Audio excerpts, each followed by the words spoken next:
Okay, good evening. Today is April 1st, Tuesday, 2025, and I'm going to call to order the Marion Common Council meeting. And before we move on any more into the agenda, just following our own rules, I would request to add something to the agenda. I wouldn't normally do this. It is my fault. This should have been on the agenda.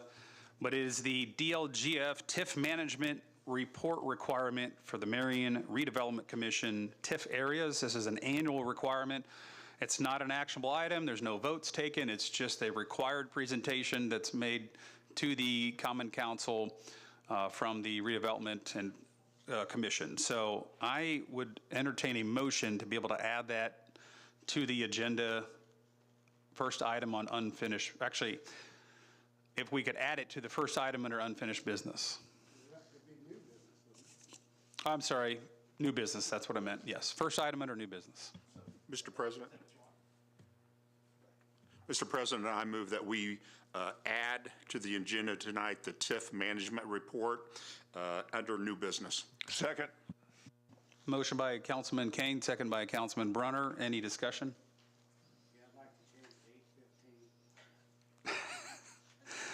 All right, Madam Clerk, roll call. Kane. Aye. Marshall. Aye. Fordyce. Aye. Brunner. Aye. Aye. Yeah. Cowgill. Aye. Yes, we will add it to the agenda. Thank you so much for that. Now we're going to do the official roll call. Kane. Here. Marshall. Here. Fordyce. Here. Brunner. Here. Klein. Devine. Here. Witten. Yeah. Cowgill. Here. McKinley. Here. Now, this is all out of order now. We're going right into the prayer now, yeah. Well, you know, when I add something at the beginning of the agenda, it just throws it all off. To be honest with you, I scrolled down on the PDF and it cut off the first two. So we'll go ahead and move on with the prayer. So Reverend Carson Adams from the St. Paul Missionary Baptist Church is here tonight, and you can make way to the podium. And we appreciate you coming in tonight, Reverend Adams. And would you pray with me? Gracious Father, I lift up our city council tonight. Thank you for these leaders who have stepped up to serve our community. I ask that you grant them wisdom in every discussion, discernment in every decision, unity in their purpose. May they lead with integrity, compassion, and with a deep commitment to the common good. Let this meeting be filled with peace, mutual respect, and a shared desire to build a better future for all of us who call this city home. In your name we pray. Everybody say. Amen. Amen. Thank you. Moving on to the pledge led by Councilwoman Erica Devine. If you would please join me. I pledge allegiance To the flag of the United States of America and to the republic for which it stands, one nation, under God, indivisible, in liberty and justice for all.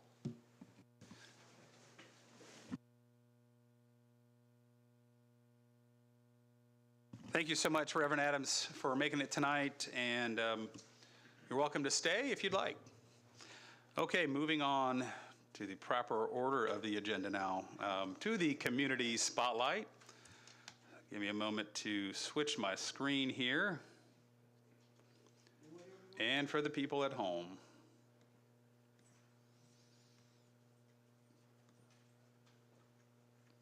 Well,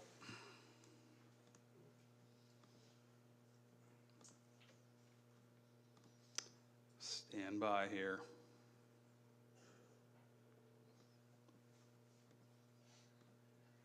Okay, now we're ready for the community spotlight. Tonight's spotlight is Aaron Rhodes from Total Restoration Contractors, aka Service Masters. And Aaron, you want to come on up here and stand right next to me? Right over here. This side's good too. Well, Brian bites, so you probably want to stay on this side. So it's wherever you want. It's a pleasure to have Aaron in here tonight. You know, for community spotlights, I really try hard to diversify the types of spotlights we do, different types of businesses.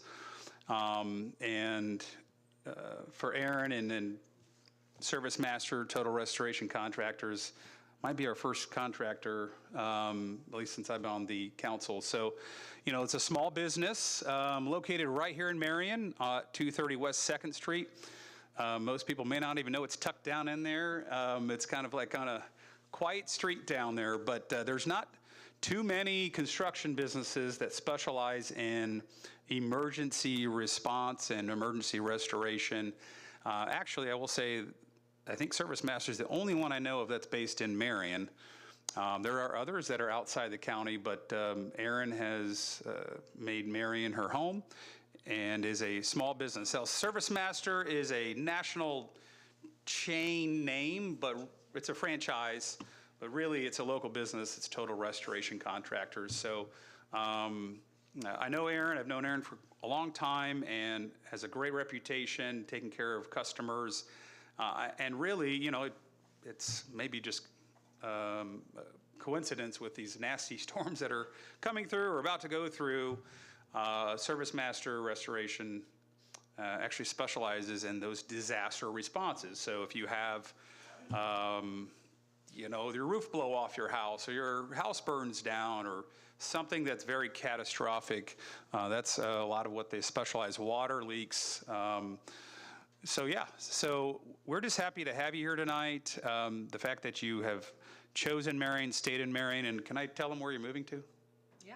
So another exciting announcement is, so you're all probably familiar where Hart's Shoes used to be, and they retired. So Erin has actually purchased that building and is going to be not moving the whole business there, but they're going to utilize both buildings. So the current location on 2nd Street is just going to be more warehousing. And then the location on State Road 9 where Hart's Shoes will become more of like their offices and customer-facing office. So it's exciting. You know, it's just an expansion, having 2 buildings now and, you know, a little more visibility too out there on the bypass. So thank you for coming tonight. Do you want to share any words and say anything? I appreciate you having me tonight. You can just stand. Just stay, okay, okay. Okay. Like Nick said, there are storms coming. If we're needed, we don't ever want to be needed, but if we are needed, we're available 24 hours a day, 7 days a week. It was a good sales pitch. That was good. Thanks. I will say, just in my line of work outside of here, finding good contractors is sometimes very difficult, and contractors that will communicate and stay on top of things. And I know Erin and Service Master do a fantastic job. You can have the best carpenter and contractor in the world, but if they don't call you, they don't communicate, then they're no good. So I applaud Erin and Service Master. I know she really, really believes in, you know, having a good reputation and working with customers to make sure that they're taken care of, because if you've never gone through a catastrophic event like a house fire or your roof blows off or something catastrophic, you have no idea how much of a pain it is to restore back to what it was. And having a fantastic contractor right here in Marion, we're really blessed to have her and her team here right downtown Marion. So thank you so much for coming And tonight. thank you all for your service to the city. Yeah. Been here all my life, so I Yeah. appreciate your. You graduated high school around here, Oak right? Hill, yep. I heard you played a sport and were pretty good at it. I was decent. I played Basketball? a little basketball. Yeah, she was a really star basketball player over at Oak Hill. did okay. So, yeah, you did okay. She's humble. So, well, thank you so much for coming in tonight, Erin. Thank you for all you do. You can't go far. We got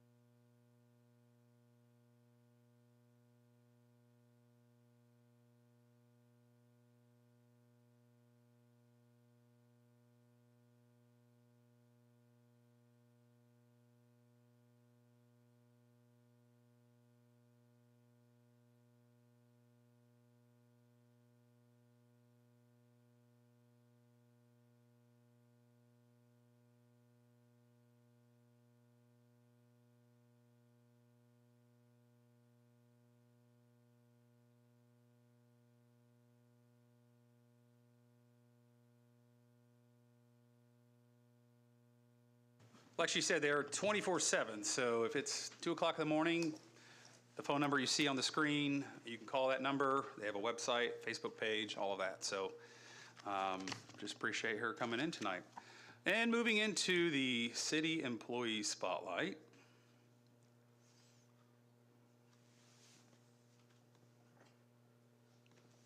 All right, and tonight's spotlight is on Brian Mahler. He's the right-of-way supervisor, and I want to read, that's kind of an abbreviated message from Mike Graff, but I want to read the full message here. So Mike Graff, who is our Director of Planning, Engineering, and Traffic, wrote, Dear President McKinley, I would like to formally request the City Council recognize Brian Mahler for an employee spotlight. Brian Mahler has been part of the engineering department family for 1 year this coming April, but in that short time, Brian has excelled in learning his role as the right-of-way supervisor. Having entered his position in April, there was a rather large workload that was already stacked up in our busy time of the year. Brian jumped in and began learning on the fly. He never gave up and would work hard on things that he had very little time to learn to help represent the engineering department.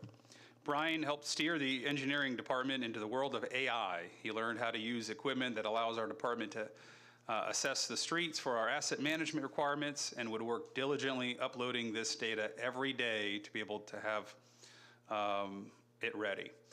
Brian has been able to work with the City Council. He has made it easier for citizens to work through our 50/50 sidewalk program using budgeted funds as well as contacting council members to allow them to help contribute with funds allocated to them for this program. Brian, go and come on up while I'm reading, wherever you're at. Brian has built relationships with other departments of City Hall as well as the Marion Utilities and has been able to work alongside the crews on issues with water and sewer.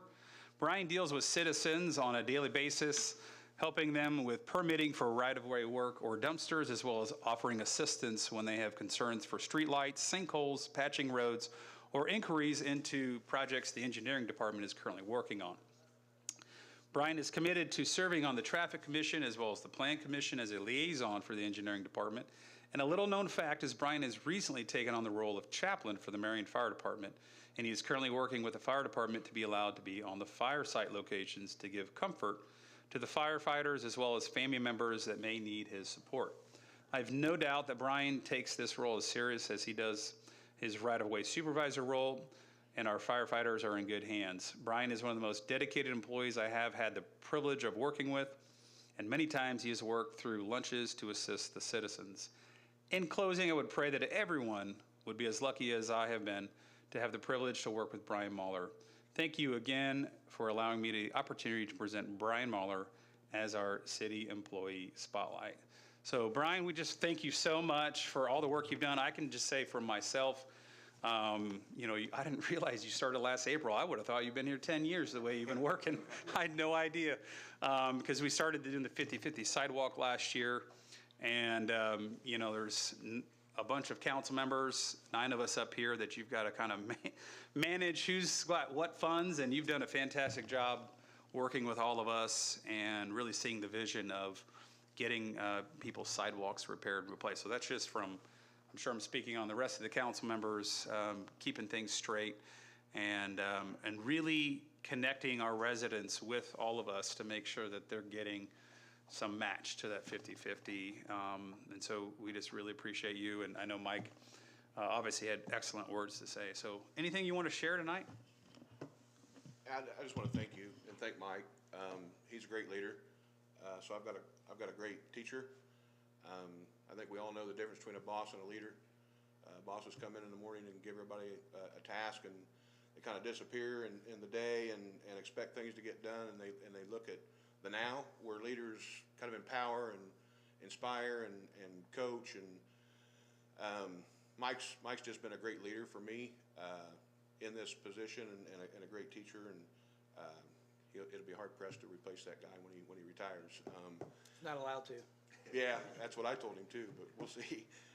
So I want to thank him for putting me up here, because I really don't, I'm kind of humbled by the whole situation, because I work with a lot of great people in this building that all do a wonderful job and been doing it for a long time. And so I hope that their supervisors will step up and nominate them soon. And then, all of you know, I'm not shy about sharing my testimony and my faith. Really want to give glory to God because He puts me in all the places that He puts me, and He gives me the tools that I need. I strongly believe in Colossians 3:23 says, do everything you do as if you were, with all your heart, as if you were doing it for the Lord and not for man. And that's the way I go at all that I do. And I've been very successful in everything that I've been in because of that. And it's all because of God. And this role in this city, I'm excited to be part of this team because of what's going on around us. I see a lot of great things going on in this city. I think we take Dietrich Bonhoeffer. He's a German philosopher and pastor, and he had a quote that said, "People's love for their idea of community will destroy community, but people's love for each other will create community." And I see a lot of that going on here. We're out trying to make people happy and doing the right things. So I appreciate all you guys for what you're doing. Appreciate Mike and the people I work with. Well, we appreciate that. It definitely deserves a round of applause. It's people like, we need more people like you. And I know we have a lot of people in and around the city that work for the city that think just like you, but we'll get to all of them. But tonight, it's all about you, Brian, and we just thank you for coming in and your commitment, and we hope you'll stick around for quite some time because you've already been a valued asset. So thank you so much. And now it's time for our photo.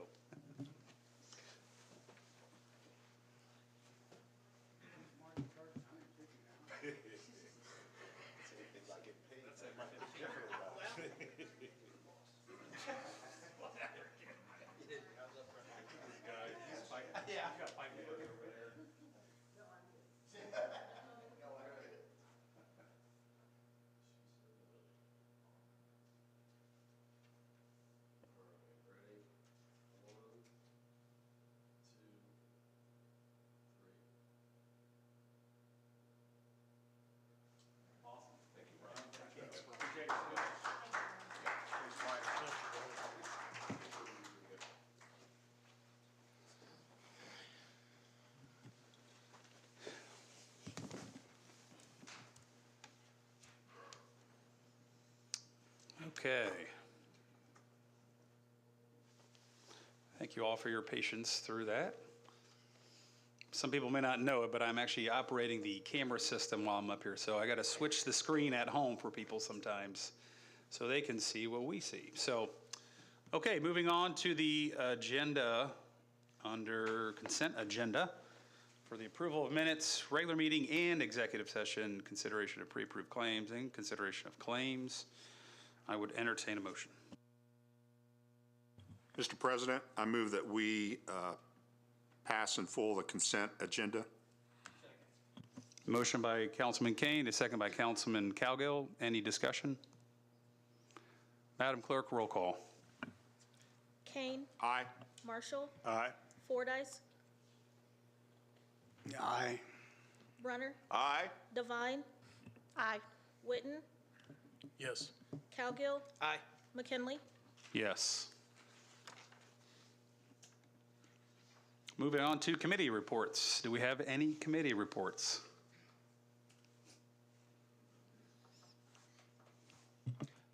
Councilman Cowgill. We had a Public Safety Committee earlier tonight talking about, since we vacated First Street for the River Rock addition going in, to make Second Street from Branson to Nebraska a two-way street instead of a one-way street. And you'll be hearing more about that coming up here, and everybody will have a chance to voice their opinions on it, but that's what we talked about tonight. And did you guys take a vote on just, what was the vote? Yeah, we did. We took a vote on it, and it came as a no recommendation at this time to take it to the city council. Great, thank you. Any other committee reports? I actually do not have a report. Between spring break and the first of the month falling today, there have not been any committee reports, or at least no committees I've been to. But we do have Robin here if you wanted to pick her brain about the last utility board meeting. We'll spare you today. We'll hear about it next time. All right. Any other committee reports? None? Okay, we're going to move into unfinished business. General Ordinance 5-2025, amending Ordinance 3-2024, second reading and public hearing.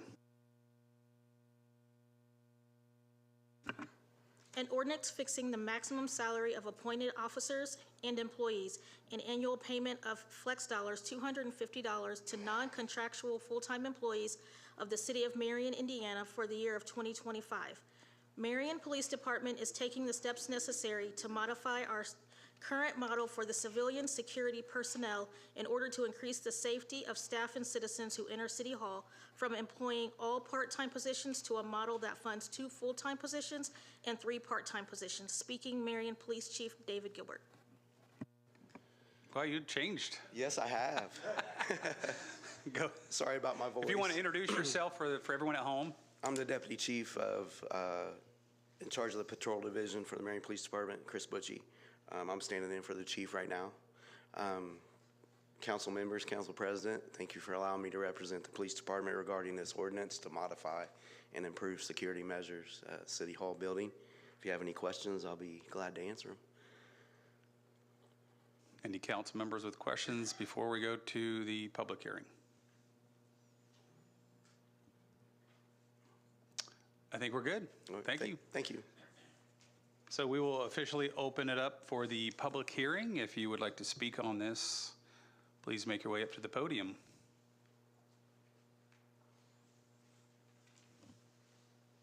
Welcome. If you could just state your name, address, and you have 3 minutes. Hi, I'm Karen Creech. I live at Ironwood Drive, and I don't have a problem with the added security. I just have a few concerns about the program in general. One of it is not clear to me. Are these individuals that you're thinking of hiring, are they going to be in addition to the gentlemen who already are assigned this building? Is this going to be in addition to them, or will they be replacing them? I wasn't sure how that was working, if this is going to be an additional 5 to whoever's already assigned to this building going forward. The other thing I was kind of questioning, well, not questioning, but concerned with, is Police Chief Gilbert indicated that he wasn't sure if this was going to work out the way they think it will. It may not be adequate or whatever. What is going to be the measuring stick to determine whether or not this is what you want to continue going forward into the new year? Is there going to be somehow to evaluate it? And who would make that final determination that it's going to be picked up and carried over into the next budget hearing on the 2026, that it's just not going to be a test program going forward? So I was kind of concerned on how you're going to evaluate whether or not this is really the answer to your security dilemma. The other thing I was kind of wondering about as well is right now we seem, according to the Chronicle, I brought it so I refresh my memory on the numbers, that we seem to have extra money in the current budget that we're operating the city on in order to hire them going forward right now. And if you don't continue it going in 2026 for whatever reason, how do you fire them? I mean, once you bring in security, is it easy just to say we're just going to go back to the old way? And how are we going to pay for it going forward? I know that, I don't know if we'll always have a surplus in the budget. So what is the plan on how we're going to pay for it if it becomes a permanent part of the budget or permanent part of the police department? Will the police department have to make a cut that is counter it so the taxpayer doesn't get an increase in taxes to cover this? Are these people going to be able to be utilized someplace else in the city as well, if they're, so we get double information, double security out of them other places when this building's not being occupied? And I was concerned with how we're going to pay for it. Is there going to be budget cuts? I mean, will all the departments have to say we have to cut whatever the percentage is mathematically to cover the $39,000 going forward in the 2026 budget? I understand we can cover right now, but I don't know what that window looks like. Is that 6 months from now, 9 months from now? You know, is it going to be guaranteed employment for X amount of months before you finalize it to make it permanent? I mean, how do you advertise or market it if you're struggling to get people to apply? Thank you. Now- Your time is up. Appreciate it.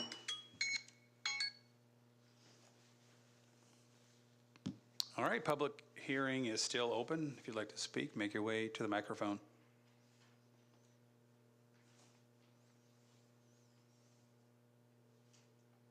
Not seeing anyone. Last chance. Okay. I don't see anyone else making their way to the microphone, so we're going to close the public hearing. So I appreciate any of the questions and input. And Chief, Deputy Chief, could one of you come back up?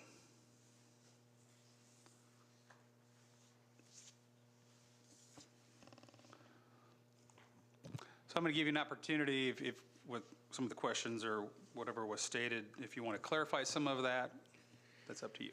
So with the two full-time positions, that will allow us to retain some of the individuals that we have now and also make the security position more attractive. I'm in charge of the hiring of security. I take all the applications in, do the interviews, set them up with polygraphs and determine whether they're hireable or not. And we haven't had many applicants, and I think this would make it more attractive and more consistent as well. Right now, if we had two or even one person go on sick leave or call off, it'll minimize staffing. We wouldn't be able to staff the city building with 2 officers, which is needed, one to man the front door and the metal detector or the weapons detection, and then the other to do roving patrols, just to check on each area of the city building. All right, great, thank you. And I just wanted to add, because I know we talked about this the last meeting, the first reading, when the chief explained some of this too, in reference to the how do we continue forward into next year. You know, I did address that with the chief about continuing to pay that into next year, and as long as he was willing to commit to adjusting his budget so it fit within his budget numbers, then we could continue that position because we want to pass another balanced budget. So did get the commitment from the chief and the police department that they would adjust their budget where needed to accommodate for these positions, right? Is that Yes, correct? yes. Okay. Yeah, that's just all I wanted to add and kind of address some of the questions. And then so for clarity for people at home or listening, so we currently have how many part-time? So right now we have 4 that are part-time and then 1 that kind of does part-time. So if we made 2 of those positions full-time, then we'd have to hire another one to fill the last spot. So we have 4 part-time, 1 really part-time, so 5 total right now. 5 total, yes. And then we're going to go, and this is going to take us to, Well, it would take us to 3, but we have an individual that's leaving at the end of the summer, so we'd have to fill her position. so how many, will we have any part-time left? Or is this all As full-time? of right now, no, we would not. So this is going to all full-time, correct? Two of the positions will be full-time, and then we will still have 3 that will be part-time. Gotcha. And the 3 that are part-time, are they going to have less hours, or are they going to have the same amount of part-time hours? They will not be allowed to go over 29 hours. Okay. And the difference on that was the 39,000 Yeah, between having the 2 full-time and, okay. right. Okay. Just want to make sure we got that out. Any council members with questions? All right. Appreciate it. Thank you. I would entertain a motion. Mr. President, I'd like to make a motion that we suspend the rules on General Ordinance glasses on, sorry. 5/20/25.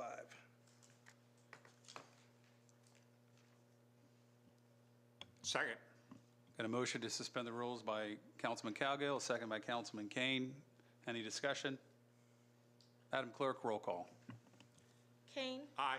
Marshall. Aye. Fordice. Aye. Brunner. Aye. Devine. Yes. Witten. Yes. Cowgill. Aye.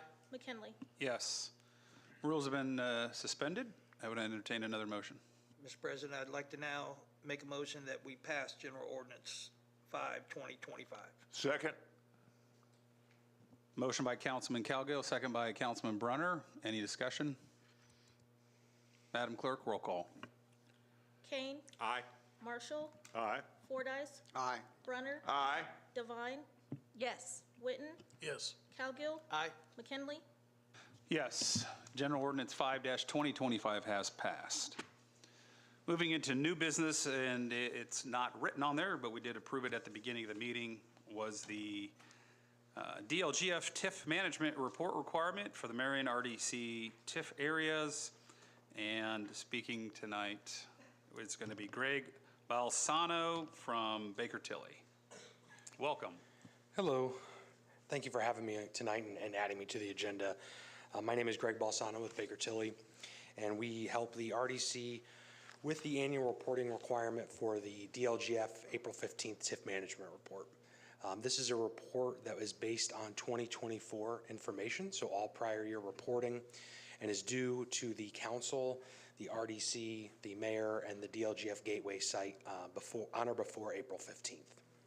And so today, this is a presentation to you guys as the council. This is this blue presentation here in front of you. Again, as Council President mentioned, there is no vote necessary. This is for informational purposes. I'm happy to answer any questions as I kind of walk through this here. The TIF management report, where we're at with the reporting requirements, is again this April 15th report. There are a few other requirements the RDC has to handle each year. This is one of the first ones, and again, this is a presentation completely on prior year information. If you go to slide 3, this is a chart just of how, kind of a simple chart of how TIF operates. And just want to give a brief overview.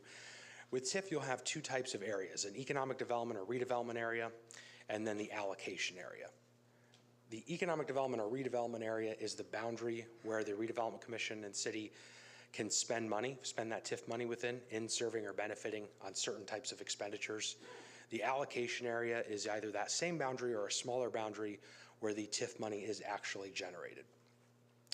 With TIF is a capture of the incremental assessed value that is generated over time after a TIF area is created. So when a TIF is created, the net assessed value of all of the parcels within that allocation area make up what we call the base assessed value.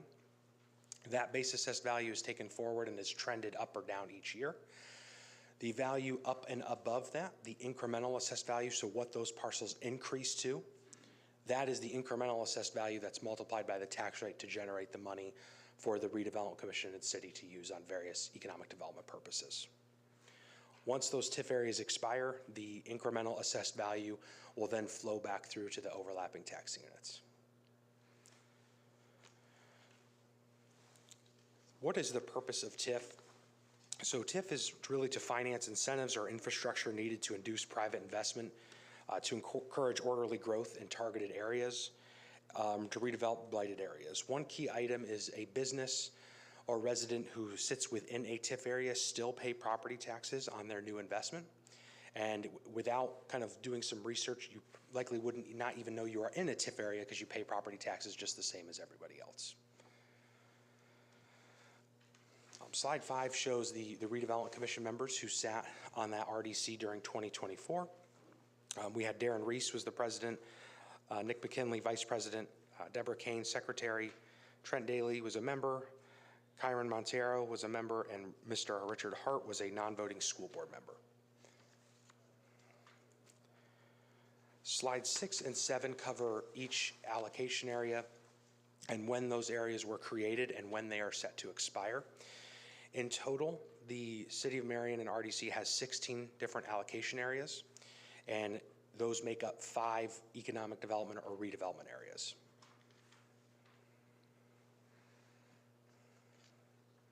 And you can see on these sheets that these are established at a variety of points in time. I'll give one example. The Emily Flynn redevelopment area was established back in 2010 and will expire in 2036. Expiration dates differ based upon when these TIF areas were established. Where we sit at today, when a TIF area is established, it expires 25 years from the date any debt is incurred from that TIF area. At different points in time, there was regulations on TIFs had 30-year lives, 25-year set lives, and so it just really depends on when those areas were created. Slide 8 covers the finances of the Redevelopment Commission for 2024. In total, for TIF, was collected of about $8.45 million that you'll see there throughout all of those TIF allocation areas, with expenses of just over $4 million. Of those expenses, a significant majority was spent on debt service payments, so debt that was previously issued for a variety of projects. Of that $4 million, about $3.7 million was spent on debt service payments, whereas the remainder was various professional fees and pay-as-you-go projects and such. Slides 9 and 10 go through those expenses in detail, which bonds, what payments were made on which bonds. And again, slide 10 kind of showing the total expenses of just over $4 million, with about 3.7 of that roughly coming for debt service payments on bonds that were previously issued, again, to do a variety of projects. Slide 11 covers the fund balances of the Redevelopment Commission at the end of 2024. So the TIF allocation fund had a balance of $9.9 million, just over $9.9 million. But I want to clarify that that is not the true balance of the area necessarily, because when TIF revenues come in June and December, the debt payments are usually due, typically due within that next month. So in January, debt payments went out to make those debt payments. So that was the balance at the end of December when the TIF revenues were received. There were a portion of those debt payments then, again, that were paid in January. The other funds that you see listed are various reserve and bond funds. Those exist with those bond issuances. A debt service reserve fund, or DSR fund, is a fund that is required to be maintained in case there was an ever issue making a bond payment. That fund is there to help make that bond payment if for some reason revenues didn't come in where expected. And those are required to be maintained through the life of the bond issue, but then it will be the Redevelopment Commission's money to either pay those last bond payments or to use, again, for the general TIF purposes. Slides 12, this covers all of the debt and the debt payments that were made in detail. I do want to point out, you also show the total payment and interest outstanding, principal and interest. A few of the larger bond issues are developer purchased obligations. And so I want to point out specifically the 2013 Cafe Valley bonds, the 2012 GM project, and the 2023 Thompson American Resources bonds. Those are paid from developer-specific allocation areas, and what that means is that what goes to those bonds is only what is collected from that TIF. So if there was a situation where not enough TIF is collected to make those bond payments, the city is not on the hook to come up with money from other TIF funds or elsewhere to make those bond payments. So while you see, for example, the Cafe Valley 2013, about $16.5 million of outstanding principal and interest, again, what is paid is just what is left over, what is collected from that area. So if there is not enough to make those bond payments there, it's not a default of the city, and by any means, it's not required to come up with additional money to make those payments. So those are, again, what is called developer purchased obligations. And you can see there's a variety of maturity dates of those bonds. Bonds will start to expire really in 2031 and 2032 is when you'll start to see some bonds fall off. And that's really a summary of the presentation. Again, that was all 2024 information. Last year was the first requirement where this had to be presented to the council, so this is our second year presenting this. This will be uploaded to the DLGF Gateway portal, where this will go to the DLGF and the public can view pieces of it as well. Thank you so much. Hopefully everyone understood all of that. There's a lot of complexities to TIF areas, and but it's a wonderful asset that we have these TIFs. And again, as he stated, Once this gets uploaded to the DLGF website, it will become a publicly accessible. So if somebody's listening or want to know how they see this, then Google DLGF Indiana, and you can find it on there. So, all right, anything else? No, I'll just add that you do also have parcel lists there, and these will be uploaded as well. These contain all the parcels and assessed values from 2024 for all of the allocation areas. So, Great, thank you so much. Appreciate you coming in tonight. absolutely, thank you. Have a nice evening. Okay, moving into the only other, well, actually, no, we have a couple. Just the only other unfinished item. No, correction, actually, we're going into new business, yeah. Additional appropriation 3-2025, City of Marion opioid settlement unrestricted, first hearing. An ordinance appropriating $30,000 to the opioid settlement for the use of combating the opioid epidemic.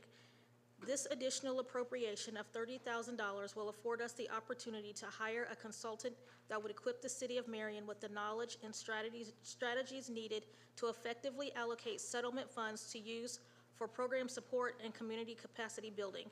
Speaking, City Controller Dana Galt.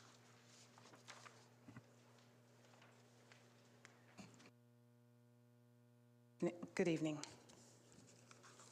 Welcome, thank you.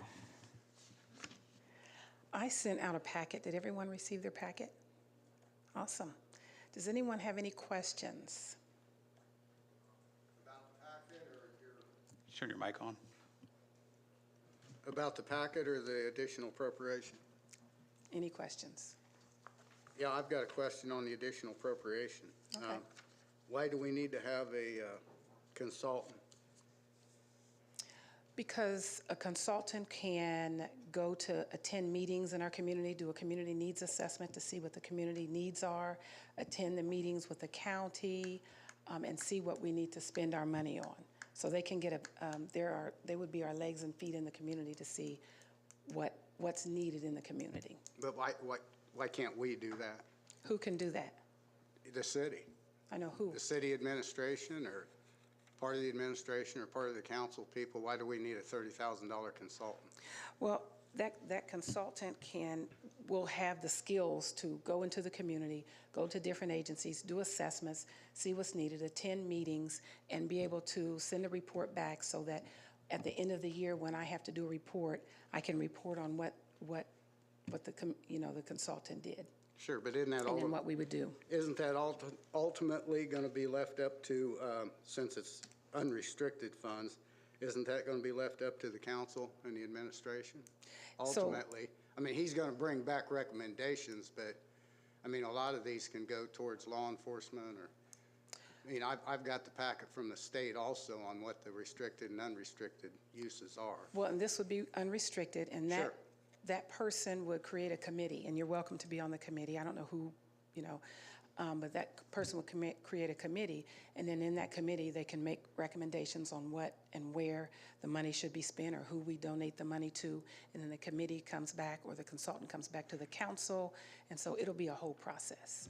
So did you put out, a notice to hire consultants or, I mean, how'd you come up with the 30,000? And where's the 30,000 coming from? The unrestricted funds it'll come from. Oh, this just says an ordinance appropriating 30,000 to the opioid settlement.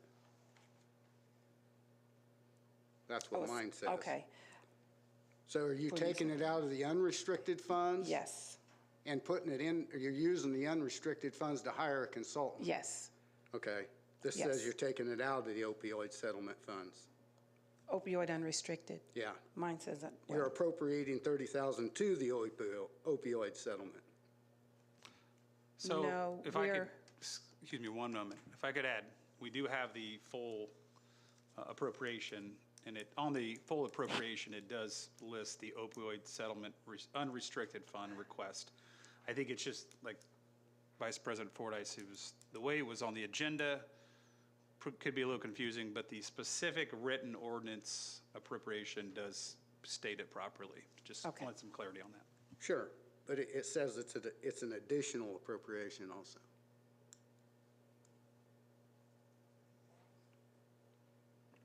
Is any of the So- opioid settlement, is it actually budgeted, or is it just sitting there and it needs to be budgeted? It's sitting there, it needs to be budgeted. We need to put it in our budget. And so this contractor, this contracted person will see what's needed, and then we know what to put in the budget. We know what to come before the council and ask for. If this consultant is going to find out that we're going to, help Radiant Health or something like, I don't know. And then they'll come before the council and say, we're asking the council to approve so much funds to help ABC agency. But- So much of the unrestricted funds. So have you already hired a consultant? No. How'd you come up with the 30,000? We used other, I talked with the attorney, and we used other templates for our other contracted people. And so we used those templates to hire this contractor. So we don't know, we don't even know if this is enough or Right, not enough or right, right. too much or? Right. I mean, we went through this with COVID money and ARPA money. We never hired a consultant. So, I mean, we didn't need to, and it was a lot more strenuous and restricted than this. So I don't know why we need to hire a consultant because I've got everything from the state, and I also got your packet, which I appreciated very much. But, I mean, it's pretty cut and dried as far as what we can use it for and what we can't use it for, but I don't know why we need to hire an additional consultant and take it out of the unrestricted money to tell us what to spend the money on when we've already got the money sitting in the account. I think that we could form a committee and decide that with the administration and the council. I mean, we've got our attorney, we've got city attorney to make sure that we do it in compliance with, the rules and restrictions of the opioid settlement. But I don't know why we need to hire a $30,000 consultant to tell us what we should spend the money on. Right, and we've had the money sitting in there since, 2022? And we've not done anything with the money. That's the first it's been brought to us. Okay, First I've heard about it. I knew we got it because I got the notice through the state when we got it, but that's my concerns on hiring a consultant to tell us how to spend the money on unrestricted.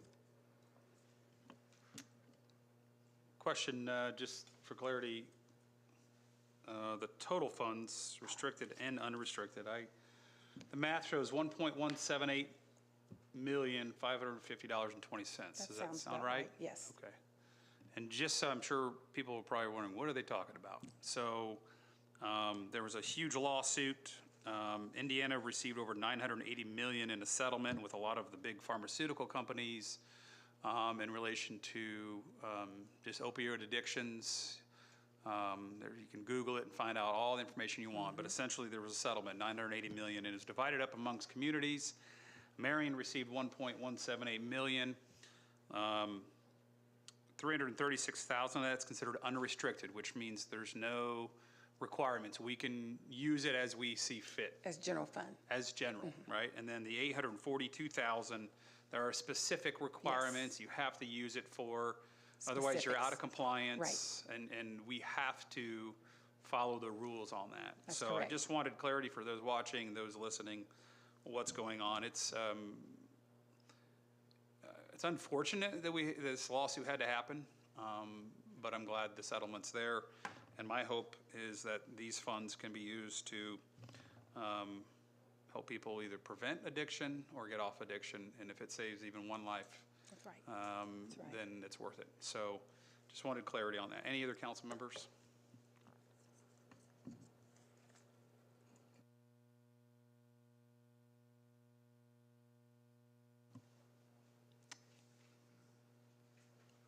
Okay, I would entertain a motion.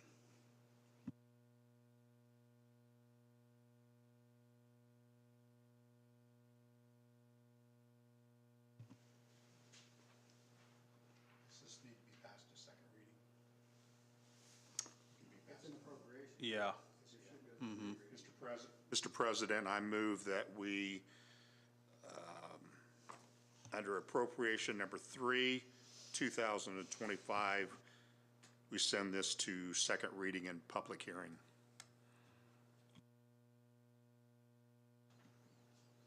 I have a motion by Councilman Kane, second by Councilman Cowgill.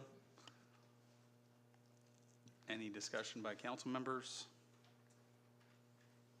I would just add that I am in favor of this. This is a complicated issue. There's a lot of nonprofits in this town that can help address the opioid addiction, and I want to make sure that this money is spent appropriately and fairly. And I think having a professional that knows and has done this in other communities that might come with other ideas that think outside the box would be beneficial. That was the purpose of some of the unrestricted funds in this settlement, is to allow to be used for things like this. None of this money is coming out of our general fund. Essentially, this $30,000 is coming from a pharmaceutical company somewhere. So I'm just in favor of it. So we have a motion and a second. Madam Clerk, roll call. Kane, Aye. Marshall, Aye. Fordyce, No. Brunner, Aye. Devine, Yes. Witten, Yes. Cowgill, Aye. McKinley. Yes. Additional appropriation 3-2025 will go to a second reading public hearing next council meeting. Moving on to General Ordinance 6-2025, compensation for members of the Marion Utility Service Board, first hearing. An ordinance increasing the compensation for the Marion Utility Service Board members. Members of the Marion Utility Service Board receives a small salary to cover any out-of-pocket expenses they may incur in the performance of their duties as board members. The last salary adjustment was made in 1995. We request the council consider an increase of $1,000 for each board member as presented in the resolution 3/2024. Speaking, Utilities Director Robin Schrader. Welcome, Robin. Good to have you here. Thanks for having me. Yeah, Marion Utilities would appreciate your consideration on this matter. The last salary increase, as was just mentioned, for the Marion Utilities Service Boards was back in 1995. That set the chairman's salary at $2,500 and the rest of the members at $2,000. And we're making a request to increase all of those by $1,000 so that the chairperson would then be at $3,500 and everyone else at $3,000. Thank you for that. Any council members, questions, discussion? Just comment more than anything. Yeah, I'm definitely in favor. I mean, not having anything for 30 years, we've talked about this a number of times. It's ridiculous. You can't expect that. Today's prices aren't the same as they was 30 years ago, so I'm definitely in favor of it. Thank you for that. Any other council members?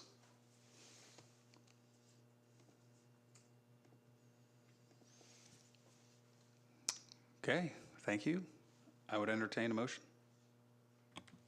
Mr. President, I move that we pass General Ordinance Number 6, 2025 to second reading and public hearing. Second. Motion by Councilman Kane, second by Councilman Cowgill. Any other discussion? Madam Clerk, roll call. Kane, Aye. Marshall, Aye. Fordyce, Aye. Brunner, Aye. Devine, Yes. Witten, Yes. Cowgill, Aye. McKinley. Yes. General Ordinance 6-2025 will go to a second reading public hearing at the next council meeting. Moving into General Ordinance 7-2025, an ordinance amending General Ordinance 32-1993, first hearing. An ordinance making the utility board a nonpartisan board. The Marion Utility Service Board is currently a partisan board that requires candidates to be selected based on the two-party political system. The utility board should be a nonpartisan board that is selected based on merit and experience. This current system also alienates independent voters or candidates that might vote for different political parties in separate national and local election cycles. Speaking, Council President Nick McKinley. Thank you. This is an ordinance that our council attorney and I have been working on for quite a while and talking about, and I finally was able to bring it to the council. I think it's pretty clear cut. Essentially what we're asking to do is delete a paragraph. It was a state mandate up until 2019, and it was repealed by the state legislature. I imagine that's probably why we had it for that long, because the state required it. It's not required anymore. I think my executive summary is a great description of what I'm trying to get after. So I'm open for any questions.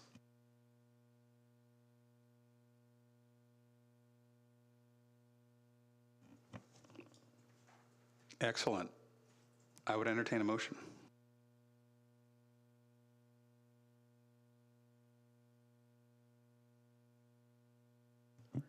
Oh, I'm sorry. Mr. President, I'd like to make a motion that we pass General Ordinance 7, 2025 on to second reading, public hearing. Second. Motion by Councilman Cowgill. I heard a second by Councilman Brunner. Any other discussion? Madam Deputy Clerk, roll call. Kane, Aye. Marshall, Aye. Fordyce, Aye. Brunner, Aye. Devine, Yes. Witten, Yes. Cowgill, Aye. McKinley. Yes. General Ordinance 7-2025 will go to a second reading, public hearing at the next council meeting. On to General Ordinance 8-2025, paving alleys, first hearing. An ordinance requiring the paving of city alleys rolled with asphalt in the city of Marion, Indiana. Paving city alleyways enhances safety, accessibility, and aesthetics by providing smooth, even surfaces. It reduces maintenance costs, prevents vegetation from growing through the ground, prevents alley dust, and promotes cleaner environments. Additionally, paved alleys help local businesses increase property values and create more sustainable, attractive urban spaces for residents and visitors. Speaking, Council President Nick McKinley. Thank you. I know this one is going to be a little more complicated than the last. Essentially, last year we had a discussion about this when we were allocating ARPA money for alleyways. There were some presentations of how far the ARPA money would go towards rock, completely repaving down to the core, the bottom, or just resurfacing. And so we were presented that as a council. I mean, it's my opinion that every alleyway, or almost every alleyway, should be paved. That's why we're here today, why I'm presenting this. I just felt it was appropriate that this has a vote on the council as different district representatives and at large. I have heard plenty of negative feedback about converting them to rock. I know there's at least one other council member that has had some negative feedback, and I just felt it was appropriate to bring it to the council to have this discussion. I hope everyone had an opportunity to read the full ordinance, and I am going to read that since people can't see at home or they may not have it in their hand right now, because I want to make sure we set a baseline here. And I will say, with this ordinance, I am open to amendments. I just want this to be a discussion. My hope is that we could pass it today. That doesn't necessarily mean that you're going to be your final vote, but my request is that we at least get it to a public hearing and allow the public to have some input on this and give you an opportunity to go through it. And if you have any proposed amendments or changes, we can sort through that. But essentially, the ordinance goes through some definitions, defining the different words used, but essentially it says the city shall allocate funds for alley paving through general funds, grants, special assessments, or any other sources. The city may establish cost-sharing programs with property owners where applicable. The engineering and traffic department shall develop a phased implementation plan prioritizing high traffic and deteriorated alleys. Some exemptions, alleys deemed unsuitable for paving due to environmental or structural concerns may be exempt upon approval by the city engineer and a resolution of the Marion Common Council. And then, so requirements, all existing unpaved alleys within the city limits shall be paved with rolled asphalt within 10 years of the adoption of this ordinance. I'm open to that. I just put 10 in there. If we want to do 15, I'm open to all of it. Newly constructed alleys shall be paved with rolled asphalt upon completion of development. The city engineer shall oversee and approve all paving projects to ensure compliance with city specifications, and property owners shall be notified in advance of any paving projects affecting adjacent properties. That's essentially everything that's in this ordinance. So open for any discussion or input or thoughts. Mr. President, if I may, I have had several constituents call me up upset that they had paved alleyways ground out and put gravel put in there in District 5 within the last month or so. And they indicated they were putting together a petition because they're very upset about it. They're worried about gravel and longevity and dust in the summer and a lot of the stuff you mentioned in this ordinance. So I am definitely in favor of sending this to a public hearing. And long-term, I think having them all paved would be great, but it's going to be very expensive to do the whole city, so that would be my concern. Mr. President, if, Mr. Graff, do you happen to have what this would cost to pave every alley in the city, by any chance?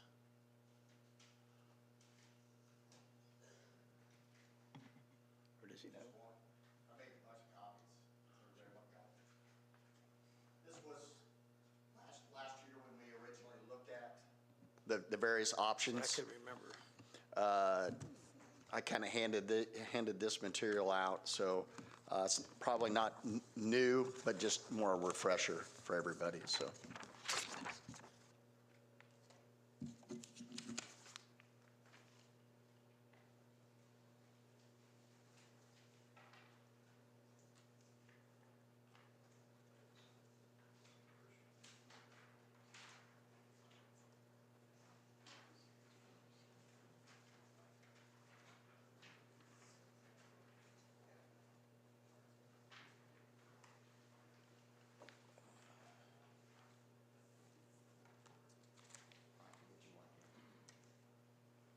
I thought I made enough copies, but I didn't. You want? Yeah, I can get you one.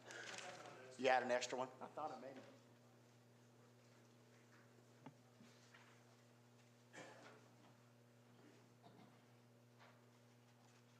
Did you have questions, Councilman Calgar, or you just wanted to read through it? Well, Okay. yeah. I just want to be respectful of your. I appreciate that. So we have, I see here, because I couldn't remember all this, Mike, I appreciate you getting this for us. So we have 463 alleys at $20,000 an alley. It's going to be about $9.2 million, almost $9.3 million. That would pave every alley in the city then. So if we did it over 10 years, what is that? Just under $1 million a year if you did 10, but again, I'm open. Here's the thing is that, Mike, if you could just come to the mic, actually, we have some questions for sorry. you. Mike is our city engineer, so I mean, he's very pivotal in this. Had a couple discussions with him, but essentially, so a lot of our alleys that are paved, when were those originally put in? Under Mallory's administration, and unfortunately, when they were done by the street department at that point. They bought a paver, or they bought a grader, a paver, and a roller. Trained a few guys on how to use the equipment. The unfortunate thing was that they basically graded the stone that was there and just put 1.5 inches of asphalt over top of stone. Longevity-wise, that's never going to last. So that's what kind of has brought us to where we are today. And over the last years, we really haven't allocated any funds other than patching. This is probably the most that we've ever done with alleys since I've been here. Other than, I mean, obviously I was here with Mallory when he did a substantial amount, but he didn't do them all. There's still probably, I'm going to say maybe a 60-40. That's probably got 40% got done with asphalt. There's still a lot of them out there with stone. And the conversations that we've had over the years is even the ones that got done by the Mallory administration, again, the base material was bad. It was never repaired. So you may have some asphalt that looks pretty good. So we try to go out there case by case and see which ones are the bases are failing. You may have some soft spots in it. So it kind of takes some time to look at all of them. And as I talked to you last year, my intention was never to just like every one of the alleys are going to get stoned. There are still some decent alleys out there that can be overlaid. The big concern with just overlaying is drainage. If you just take what's there and you add another 1.5 inches of asphalt, now you probably are putting water in the back of somebody's garage because they're not lower. Most of the properties are lower than the alleys, and you keep adding to that mix, and you're just going to run water off a lot faster. So trying to maintain drainage is an issue. It's always going to be an issue. It doesn't matter whether I take it all the way down and put in a brand new base. There's just no place to drain alleys. It always goes into somebody's garage, which is unfortunate. But it was just, it was access points.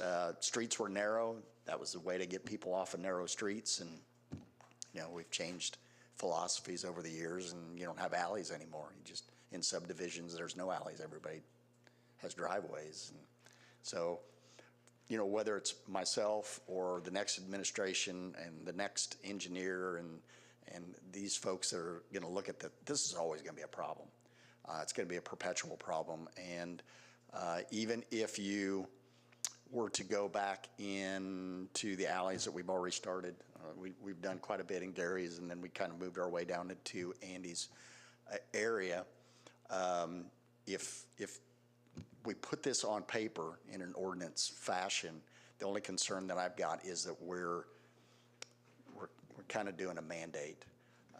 And now, do I need to fall back in and where I've got stone, now we're digging all that up? I don't know. I'm going to leave that to you guys. I just don't know. So go ahead. I just have one more thing to say. So roughly, I'm just using the 10-year that you had in there. So that's 46 alleys a year. Is that feasible time-wise and everything else-wise as far as with the streets that we have to pave every year as well? And I guess it depends on the contractors. If I didn't get anybody that wanted to even bid. I had one contractor that bid this to do the stone. Most contractors, their machines are too big. They don't, trying to get down some of these alleys. We start looking at some of these alleys, and the stone or the asphalt's not the problem. It's the overgrowth. Yeah. And you can't get a trash truck down these alleys. So, you got to really look at it as a holistic, approach to these, that we're hoping that with some equipment that the code enforcement just bought, that we can go in and shave back some of these alleys. But, yeah, it's a small amount, and, I've heard, well, we don't have to do them all in 1 year. Absolutely. I don't even know that we'd get 46 done in a year. That's why I'm asking. I just don't know, because if you've got guys that are out paving and it's the same group that's paving a street and paving alleys, you're trying to split those crews up. So it's never a guarantee. It would be put in the specifications that if that's what we chose to do, that they'd either have to hire guys to hit that amount. But then, ultimately, as the world revolves, it revolves around the funds, and how do where are those funds? To do what we're doing now, and tell President McKinley reminded me that the money came from ARPA, right? The 1.1. So, which was a windfall in a sad state, as you talked about the opioid money, but in a sad state, that's where this money came from. So in the future, where does that money come from? I've always had conversations with Councilman Klein about wheel tax, and I would constantly saying, guys, this is coming. The state is going to force our hand, and now it's come. They're basically telling us if we don't do a wheel tax locally, the community crossing dollars that we've been getting for the last several years will dry up. So I don't know where the money's going to come from. That's the administration is going to have to look at what they have the ability to do, and then you folks, when we sit down at budget time, are going to say we're going to allocate this amount of money to do it. So if it's $200,000 and that's all we can afford, then that's what we'll go out there and use for that particular year, so. Go ahead, Councilman Brennan. We'll start left to right.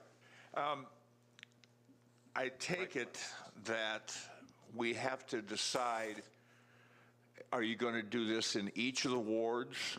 Because you have 6 wards. And so you're going to have to decide which of the wards need the most work, correct? Secondly, are streets more important to you than alleys? Because Well, I mean, streets are always important. Actually, if I had my choice between alleys and streets, I'd probably put alleys and sidewalks probably before I put alleys, because I think that we have a very poor walking system throughout the city of Marion. I mean, there are people that I know, I've got friends that have alleys and they got to get to their garage, but I see more people that are trying to traverse in either in handicapped scooters or wheelchairs, and you can't get down our sidewalks. So, I mean, if I had a choice, that's where I would put the money, between sidewalks and streets. And to be fair, for each of the members of the council who have a ward, would it be fair that each of them get X amount of dollars for the 6 wards? Well, there are some wards that don't have very many alleys in them. Okay. I mean, so, try to do it proportionally wouldn't work, because let's say, I'm in Council Witten's area that majority of his has alleys, but then I'm in your old, district, there's no alleys, it's all subdivision. So yeah, trying to proportionalize it is rather difficult. Thank you, sir. Yep.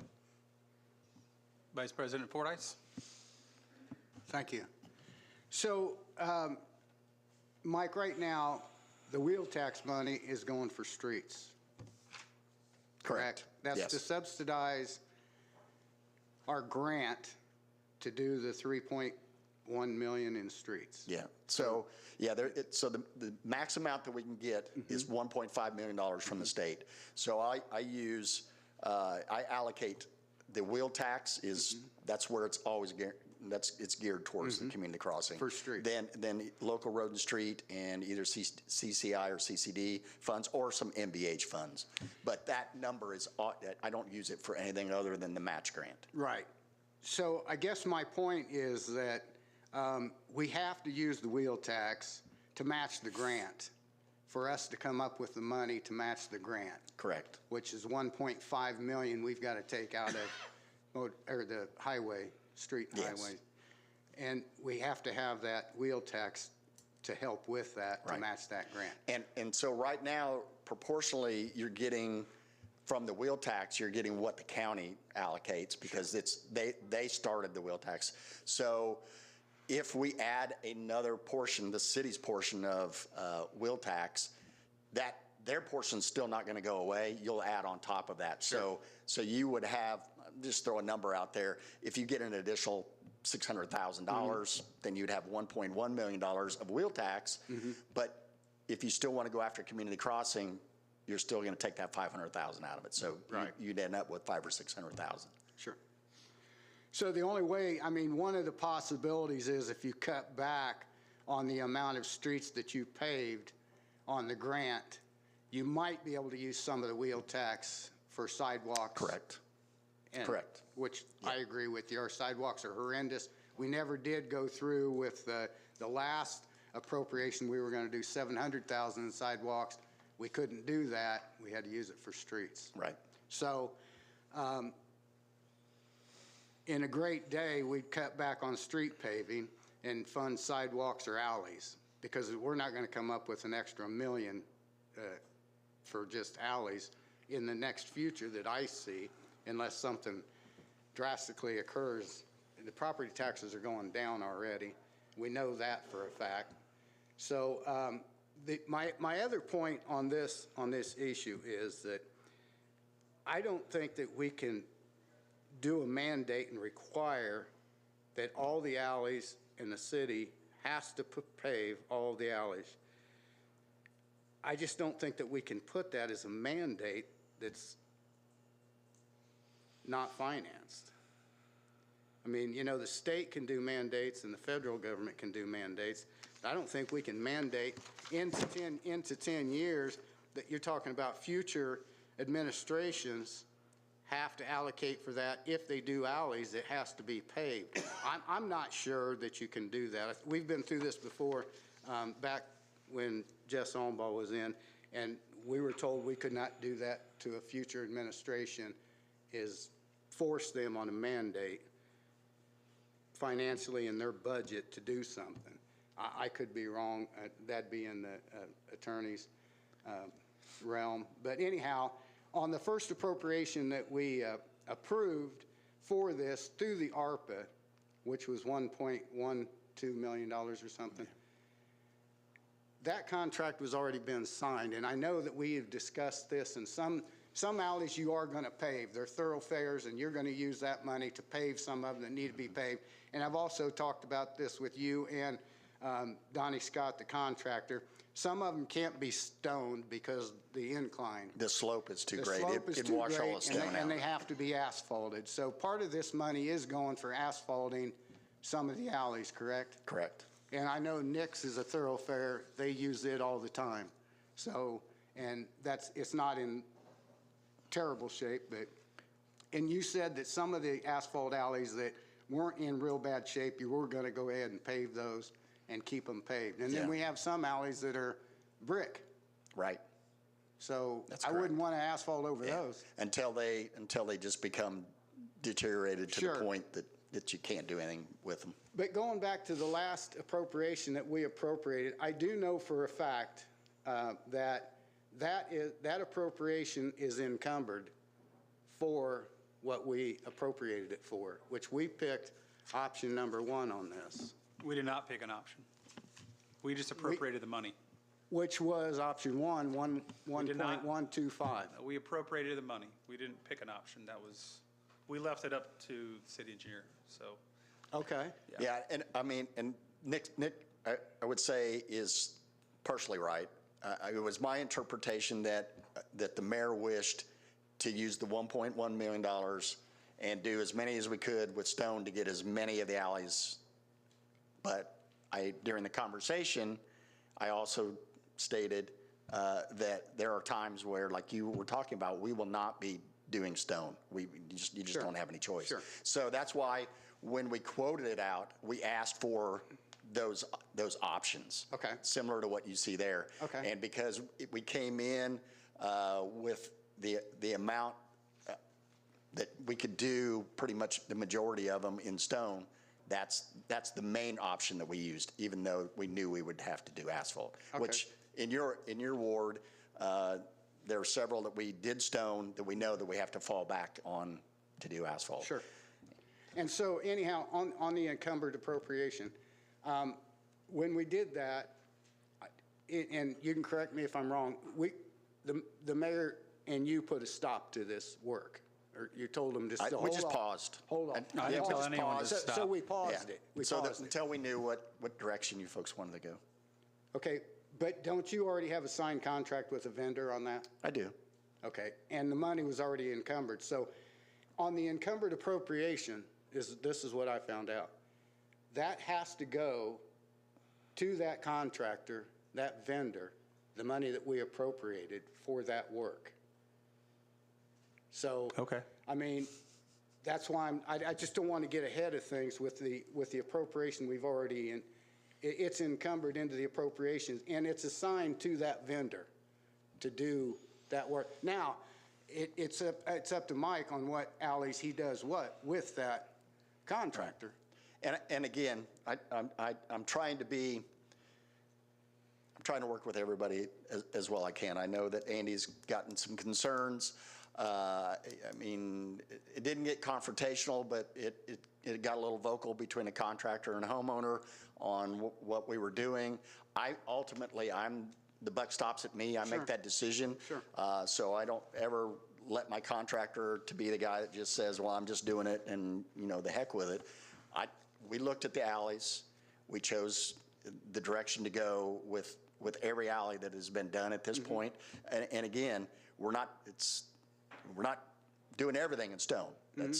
We're So, but I also want to be mindful of the folks that are concerned about, grass. I mean, obviously, I would love to be able to say that our street department would go and spray grass.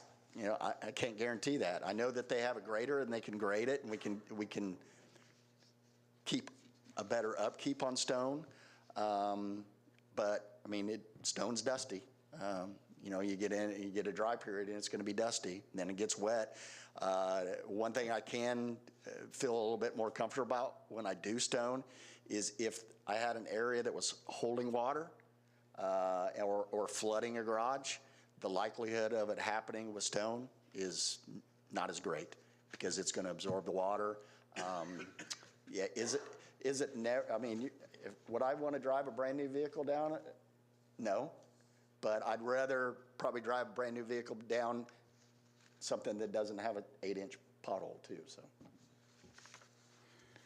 So, and I understand Andy's constituents, and I understand President Nick. I understand your concerns with that and everything. I just don't know that we can do a mandate that any alley that's done has to be asphalt for future administrations and stuff as far as budget-wise. I mean, they would actually be required, according to this, all existing unpaved alleys within the city limits shall be paved with asphalt within 10 years of the adoption. So you're forcing the other administrations to pave the alleys. I don't think we can do that legally. We were faced with this before. I said, I don't think that we can force new administrations a mandate to pave all the alleys.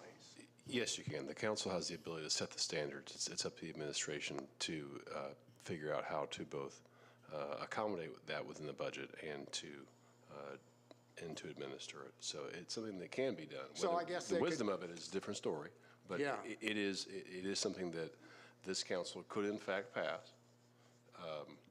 But I'll leave it as to the council as to the wisdom of that. Sure, I understand that. So real quick, Vice President Fordyce, so Section 5, subsection 1, I'll read it again. Alleys deemed unsuitable for paving due to environmental or structural concerns may be exempted upon approval by the city engineer and resolution of the Marion Common Council. I don't have a Section 5 on that, but. Well, it was in the packet that was emailed to all of us. So Section 5, subsection 1. I got Section 4. There it is. Must not have Okay. printed it. Yeah, I got it. Yeah. But it's in there. I see that. There was a lot of work put into this. I give Marty a lot of credit. We looked at a lot of what other cities are doing. We pieced it together. We tried to be fair. I'm open to the 10-year. The other discussion that hasn't been had is what's the expense with raking, filling with the rock. There's so many variables to this. Sure. I'm asking for a plan. Like, that's what it says in here. There should be a plan. No different than we do our streets. In order to be eligible for the community crossings grant, we have to submit a plan. Sure. And I believe our alleys should have a plan as well. Because I do live in an area that's very urban, and I probably drive down my alley 100 times more than I walk on my sidewalks. And trust me, I'm a sidewalk guy. I want them all to be nice. But these alleys, especially in the heavy traffic area, and there's also a discussion I've had about trash trucks. Sure. There has been some discussion with, it was last year, about the possibility of utilities contributing, so the alleyways that they are driving trash trucks down, maybe they could contribute. That discussion hasn't really been had because those trash trucks are doing a lot of wear and tear to our alleys. So if we put rock in an alley and then we start driving how many ton trash trucks down the alley, and we get the 4 inches of rain that we're supposed to get this week, what's that alley going to look like in a week? Then we got to send out somebody that we have to pay a salary for, find the truck and the rock. We don't know. There's too many unknowns of what this rock's going to look like, let alone look at the screen behind me. So before I ever present something, I've done a lot of homework. So Google Maps and Street Views is my friend. I literally went to about every community within a 75-mile radius and Google mapped their streets. And And the only one that I could find that pretty much all their alleyways are rock is Muncie, Indiana. Every other community, paved. And, I mean, I stopped after taking like 7 screenshots. I was like, okay, I've been through the city. This is what their alleys look like. This is a rock. These are urban areas. And so, Mike, you made the point about overgrowth is our big problem. So if you think overgrowth is a problem going over paved, wait till it's rock. You're gonna have ingrowth. It's not only gonna grow over, but it's gonna grow in just like this. And so that pavement actually helps keep some of that to the side. And I agree, we should maintain those alleys and trim them back. There are exemptions. We can do an exemption here if somebody's got a brick alley. There's a couple over in my neighborhood. There's just so many concerns. I'm not saying here's the thing, this is not a one size fits all. Right. And that's why I'm asking these questions. Yeah, and I'm answering. I agree. I would love to be able to pave all of them if we had the extra funds and stuff. I'm just the questions that I'm asking is just that I need to know so I can explain to my constituents and stuff. So, you know, if we get the funds and we've only got $500,000 to do alleys, who picks the alleys of where? I know that you take the worst ones and you pave 15 alleys because we've only got X amount of dollars. So who gets them? Just the worst ones or the most needed ones, and then the rest of the alleys don't get done and don't get any maintenance? So that's some of the questions that I have, because we're going to be limited on funds.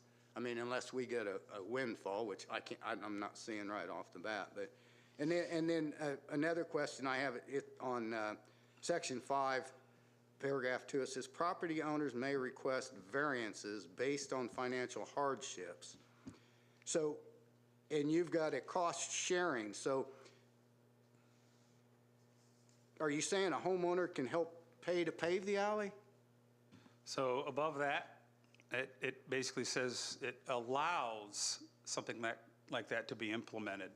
That's something we've seen in other cities. I'm more than happy to amend that and rip that right out of there. However, if we put in there that that's something that could happen, adding Section 5.2 just kind of elaborates on that. They may request a variance based on financial hardship, if that were to be a program that we were to implement. If they wanted their alley done, kind of like a 50/50 If we were program? to go into a cost-sharing model, yes. This just allows that discussion. It doesn't require it. It's just if the option comes open, we have it and we have some defined rules. So if they have an alley that needs to be done and they're going to put gravel in it right now, the homeowners can get together and say, hey, we'll do 50% for the asphalt if you asphalt it, and the city does 50%. I'm just trying to figure out how it works. So I don't have that plan. That's why in Section 4, subsection 3, it says the engineering and traffic department shall develop a phased implementation plan, prioritizing high traffic and deteriorated alleys. What I'm asking for this ordinance is to set the tone, to put a plan together, and to figure that out. I don't have all the answers. I'm just asking to get those answers through this type of an ordinance. There's so many unknowns with the rock. I get it. Talking about the wheel tax, sure. I mean, we're going to be forced. We're going to be forced to implement a wheel tax. I hate to say that, but it does actually offset what we've already been putting into the matching fund for community crossing. So let's just say we get 800,000 extra, possibly, in the wheel tax. Well, that's 800,000 a year that then could be used towards alleys and sidewalks and to really rebuild our infrastructure. Because let's just be frank, our infrastructure here, other than streets, we've been getting that grant money, it's been deteriorating. And so this is part of that process. That extra wheel tax that we are going to be forced to do by the state can be used to help fund this. And then whether we stretch it out to 20 or 10, but here's the thing, you know, there's also the assumption that we've got to pave them every 10 years or every 20. No, it just says they shall be paved within that X amount of time. We have alleyways now that have been there since the Maurer administration that don't need touched. I showed that at the last meeting. At the last meeting we had last year, I showed plenty of alleys that are in excellent shape. So I just don't want to go in this going, oh my gosh, we're going to spend all this money. How are we going to pay for this? I'm asking, let's figure this out. Let's come up with a plan, because I don't want to look like Muncie, Indiana, because if I have taxpayers that are saying, I'm paying money into this wheel tax, and my alley looks like that, Now, what do I say? Yeah, I know it's just not a priority. Sorry, we'll get to raking it soon and we'll dump some more rock. I'm not ready for that. I'm not ready for that. And it's not Mike's fault necessarily. It's just money hasn't been appropriated in the past. I would say it was just a lack of funding or a lack of helping him fund that and make it a priority. I'm saying it's time to make these alleys a priority. In some neighborhoods, it doesn't need to be because people don't use it. But in my neighborhood and in people that live around me and in District 4 and District 5, these more urban areas and even District 1, these are our main thoroughfares. I drive down my alley every single day. And I mean, if they put rock in my alley, I'll drive down it. But it's not going to last. And there can be a plan for these high traffic alleys that the trash trucks use. Maybe those end up getting the option 3 where they remove all the way down and we do it proper the first time. Because if they're done right the first time, just like our streets, then it's just an easy grind down, go on top of it again for those super high traffic areas. And we can come up with a plan, and that's all I'm asking for is a plan to get our alleyways straightened out.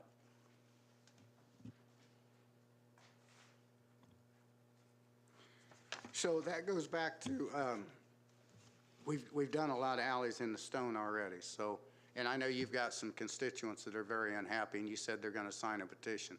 What does a petition involve? I'm not sure. They're just upset because they felt like they had paved alleys that were in decent condition and they got ground out and gravel was put in. Yeah, and I understand that. They are very upset. So they were wanting to get their alley paved. That's what they want. So they want to go back and take all that stuff up, because you can't asphalt over that grindings in stone because it's not a good enough subbase. So they would have to go back, and then we're going to a different price per square foot on that, plus the removal of what we have if we decide to do something like that. I think they just felt like they went backwards because they don't want to deal with the dust, and they had a paved alley, and now they're back to where they were in the 70s or whatever. So they're upset. Sure. Sure, and I agree 100%. I'm just wondering what the cost is going to be if, something like that would occur. You have to go back, because after talking to, the contractor and stuff, I asked him, could you just go back in and asphalt over that because of some of your concerns and some of my constituents? And he said, no, that's all got to come out. I got to bring in subbase, compact it, roll it, and then bring in binder and asphalt. And, you're back up to, I don't know, 14,000 or 20,000 an hour. So that's just what I'm getting to. If something like this is going to have to be dealt with, I mean, Mike, what? Again, that's why I'm on pause, because I'm in. That's the area that I'm in right now. Yeah. And if that is the conversation that's being had, I really don't want to do what I've been doing and putting in stone and then have to fall back again. Right now I'm just at a standstill. So. Sure, because isn't that going to involve a different contract with a vendor? Well, he's already got, again, he bid it all. It's just the price will change on the activity that he has to do to. Which will affect the balance of the remainder of the encumbered appropriation. Correct. Okay. Yeah. Councilman Kane. Thank you. Mr. Graff, one of my questions, I have several. I didn't know our alley refurbishing was on pause. That kind of disappoints me as we're not moving forward. I understand why it is, but I think we need to move forward. I like the idea of leaving it up to the administration and the engineer's office on what alleys are stoned and which alleys are paved. And I think the city has a lot of wish lists. Our constituents have a lot of wish lists. I have personally a lot of wish lists for my own life, but we all have to live within our means.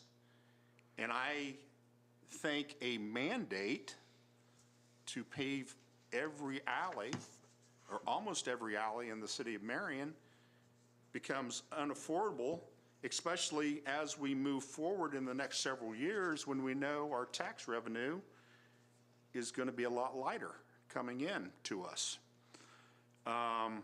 Another question I have, Mr. Graff, if we pave these alleys and we create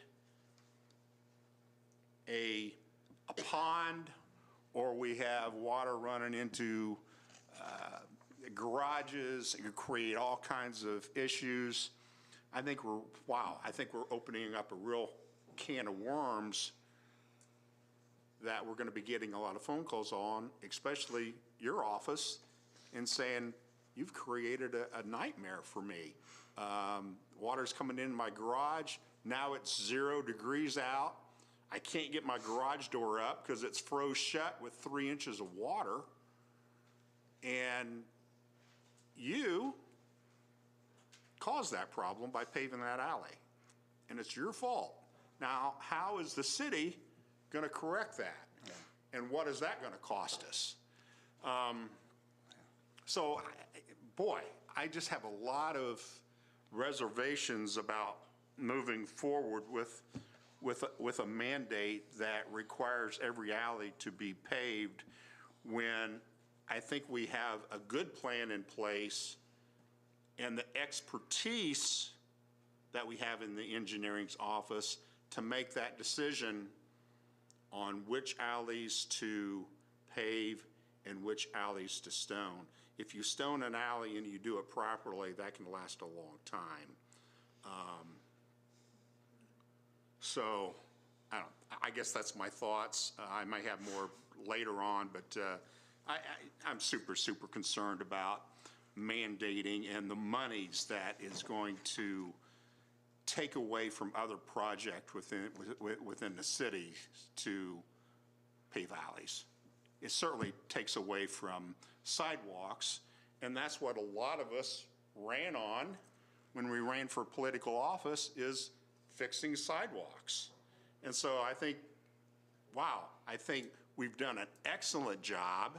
This administration has done an excellent job on paving streets. Last year, $3 million, next year, $3 million. If we can, and we're putting money towards sidewalks, wow, I think we've made great strides. I think we ought to stay with our original plan. Thank you. So, President McKinley, would you have an issue with sending this to committee and let's get sitting down and getting a plan and seeing that it's implemented, and instead of just mandating that every alley in the city be paved? I mean, could we just sit down and like a committee meeting and budget meeting and have everybody give all their input and get with Mike and see where we're going to be at financially? And I mean, I agree with a lot of stuff in here on some of the alleys. I agree with. I agree with Councilman Kane. I agree with Councilman Witten. But I just don't see mandating every single alley has to be paved in the city of Marion. So, I mean, I don't have a problem with, going by the recommendations of the engineer or a constituent or a council person in his ward, and then hashing it out that way. I would love to take it to committee and hash it out and get everybody's view and opinion, and instead of just trying to pass a mandate requiring it. Well, I appreciate that. I really like the mandate word. It really sounds rough and tough. This is an ordinance. We are the legislative body of this city, and we are representing our people. I just passionately believe that if we're representing a district or the entire city, our people deserve some representation on how their alleys are, let alone their streets. Councilman Kane brought up the flooding. We've addressed that. Gives an out. I give an out. For engineering issues, we can give an out. The flip side of that is As an insurance agent, I think about all this rock. Okay, rock goes, trust me, when you put rock in an alley, it's gonna end up in the road. And you get somebody driving a Harley or a bike or whatever, and they slip on that rock. Are we then liable then? I don't know. You can go back and forth. There's liability all the time. Trust me, the city gets sued all the time from these billboard attorneys, no matter what you do. I see it. We get them. So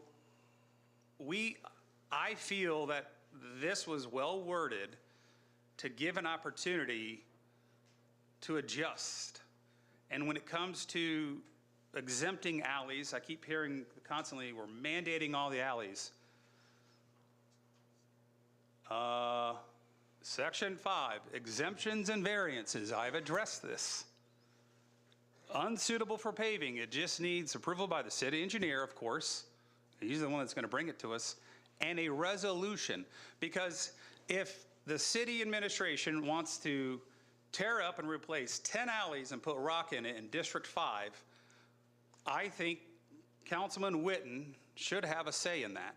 Because it's not Councilman Witten having a say, it's his district. He should be able to go, hey, and go to his neighborhoods and go, just so you know, they're looking at putting rock here. What do you think? And then he comes to the council meeting and says, I've talked to my constituents and they really don't want this. And then it's his job to convince the rest of us to vote no or to vote yes, right? And so that's where I think that representative process, because this is a big deal to some people. If you don't live on an alley that you navigate every day, you maybe don't understand, but it is a big deal. Our alleys are deteriorating because there was not a plan in place. What is the plan moving forward with rock? Do we have one?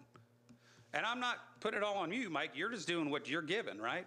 We got all this chunk of money to replace them with rock. Okay, do we know how much that's going to cost next year, the following year, the following year? We don't have a plan. I just think a plan. Even if we were to go with rock, we still need a plan. We have to have a system in place because this is the way, this is how we've gotten to where we're at. This is why half the alleys have potholes in them, because there wasn't a plan or there wasn't funding and there wasn't a mandate to say our alleys are a priority. I'm saying our alleys are a priority, no different than our streets and no different than our sidewalks. I know I'm sounding passionate, but I am, because I don't want our alleys to look like Muncie. And that's the bottom line. I don't think this needs to go to committee. I think if this, I mean, you could go to 3 readings. That's 6 weeks. I think that's plenty of time to come back, have a discussion. I have given outs for all of this that's needed.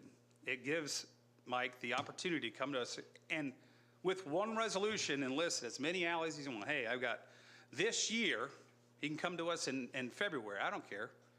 Hey, these are the ones that I would like to do rock this year, and list them all in one resolution. And then we have an opportunity as council members to go to our districts and go, you know what? Everybody around here is not happy with that. So that's where I'm at with it. I think it belongs to the people to make that decision. I get the money concern. We're going to be forced to do this wheel tax. That wheel tax is going to give us more opportunity to replace it. And if we do it right, and we have a pothole fund, because some of the problem is we're not filling the potholes in the alleys. We're putting rock in them. Well, and then by the time you get 2 rains, now that pothole is 3 times the size. So even the plan would say we're going to appropriate X amount of dollars to fill potholes. Who's filling the potholes, right? Are we outsourcing it? Can we do it in-house and save money? Right now we're outsourcing, right? Correct. That seems kind of pricey. We have equipment to do it in-house, right? I don't. Street Department has equipment. Yeah. Is it being used? No. Correct. We have the equipment. So again, this just goes back to alleys are a priority. This is saying these are a priority. If we take care of them right, just like our roads, and we fill the potholes the way they should be, they're going to last us a lot longer. So I've just asked for some consideration. Like I said, even if you voted yes today, I don't assume that you're just for it. I'm asking this to go to a public reading. And this is even one I would say, let's go to the 3rd reading. And then that 3rd reading, that'd be the final vote after we've had time to talk to our constituents, time to do the research, time to go look at other cities, call other council members in other cities, call other mayors and say, hey, why aren't you guys doing rock? And you know what they're going to say? Our residents are going to be PO'd. Because are we moving forward or are we moving backwards? We want nice things, right? Marion deserves nice things. This is nice things. Our taxpayers deserve nice things, and they deserve alleyways that are navigable and they're going to last. And that I rest. Yes. Just a quick point. I was out of town when you guys worked on my alley. So when I came home, it was completely done. And it was previously paved. And now it's stone. So honestly, I was like, okay, a little disappointed that it wasn't paved again. However, you all did such a good job, and it's so compact. You use a steamroller on top of it. It's hard as concrete to walk on. Right. And I don't know what it's going to look like a year from now, but as a citizen, like I say, I was personally disappointed that you didn't repave it, but it was in sad shape. And I was thrilled that it had been improved. So I think the bottom line here is that we need to have some priority to maintain the alleys. Now, whether it needs to be paved or not, I think is open to consideration. And I think the biggest thing we got to do is just make a priority to maintain them, because if my alley had been maintained over these years, it wouldn't have gotten like it was.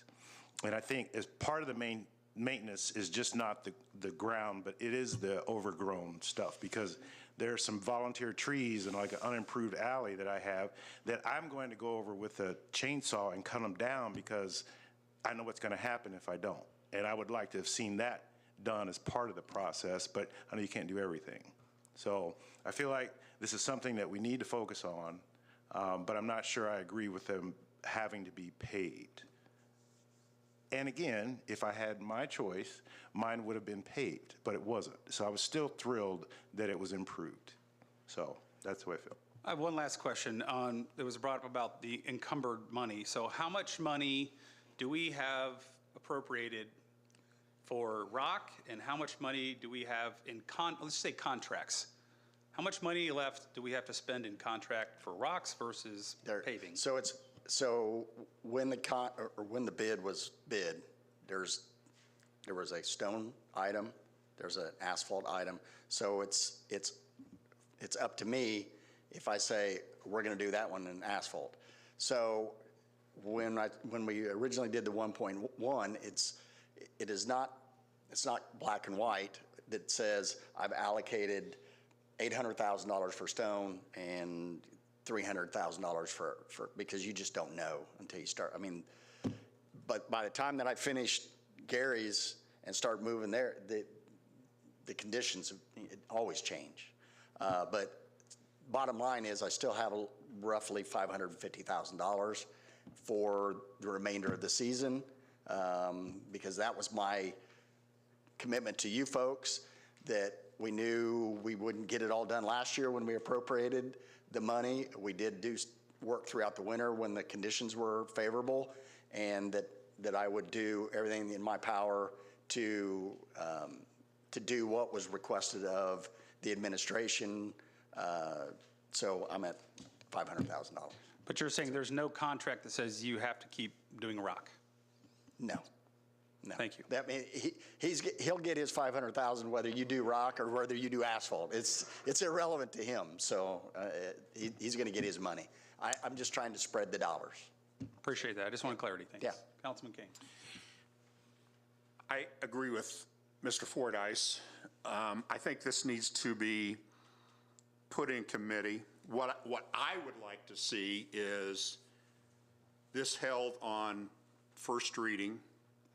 I'd like to see this move to a committee that's made public. By saying such, everybody's invited to a public meeting or a committee meeting. But I'd like the public to be able to speak at this particular committee meeting prior to bringing it back to the council on a first reading, so we can iron out all the particulars on mandated, non-mandated, stone versus paving. Make the committee meeting totally public with comments. Thank you. I think that'd be an excellent idea, President. Councilwoman Devine. And I think what Councilman Kane said, I have to agree to some degree with that as well. As I'm listening to everything and hearing the back and forth, it is an important ordinance. And if it's something that we're going to do and it's going to have a timeline, whatever that may be, I feel like there's been other things we've done that we've kicked to committee at this level because there was enough conversation that the language may not be 100% what we want. And I really feel like we need time. Yes, you've been working on it quite a while, but this is the first time it's been brought to us this week or Thursday. We've had less than a week with it to look at it and to think about it. And I just feel like we need to have more time, and we need to have time for that public input. And I'm not sure 2 weeks coming up to a public hearing is enough for me to decide if I like the language or if we're going to adjust somewhere. So I agree. I think it needs to go to committee and just have a little further discussion on it. So I'm not opposed to the committee, but I will say, what's the difference between going to committee and going to a second reading public hearing where we're going to let people speak publicly? Once that public hearing is done, then we can go to committee. We can send it to a third reading. You know, we have a lot of options there. And I'm not trying to be argumentative. I'm just trying to be a procedural. Like, more people pay attention and watch their eyes on a regular council meeting. And so it just, you know, how do we get the word out? I mean, we would need to advertise really heavily to get people out there to come to a committee meeting, regulate it, set times and the rules. And so I'm not opposed to it. I go, well, I mean, a second reading public hearing kind of allows it. So, I mean, tell me otherwise. Councilman Kane. So, yeah, I think there's a lot to this. There's a lot to this ordinance. And this is millions and millions of dollars. And this is important. And I feel that having it put in committee with comments from the public,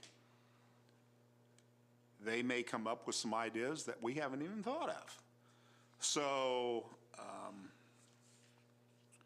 that doesn't deter from then having a second reading and public hearing, because I think it's important. But I think it needs to go to committee first. I'd like to see that and hold this on first reading, have a committee meeting, bring it out of first reading, take it to second reading and public hearing, and have, after we tweak it, we can have those comments again at the second reading and public hearing. Well, I would be happy to entertain that. I'm just happy that you guys are willing to consider to continue the discussion, because like I said, I'm open to suggestions. I don't think this is perfect. I don't want it to be, it's not a cookie cutter. So I appreciate you guys saying that. Go ahead. What happens to the process of what's happening to the alleys right now? It's going to be stopped.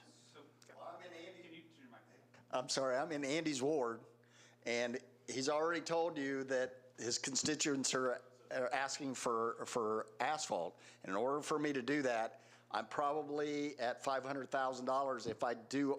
If that's what I do, it's done in Andy's. So there wouldn't be any falling back into Councilperson Fordyce's area, because I would expend it all there. So well, I want to say something to that though. How convenient for Andy. Yeah. Well, I would like to have a public hearing on this because my constituents are up in arms, and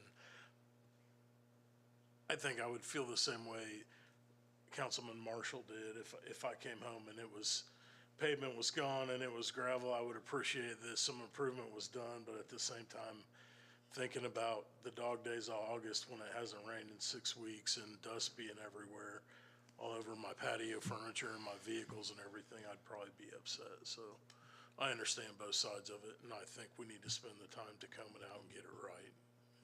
I hate to stop progress, but. And for my department, I'm just going to be very frank, it's never a win situation. It's just not. You're always going to have somebody that's going to say, I want asphalt, I don't want anything else.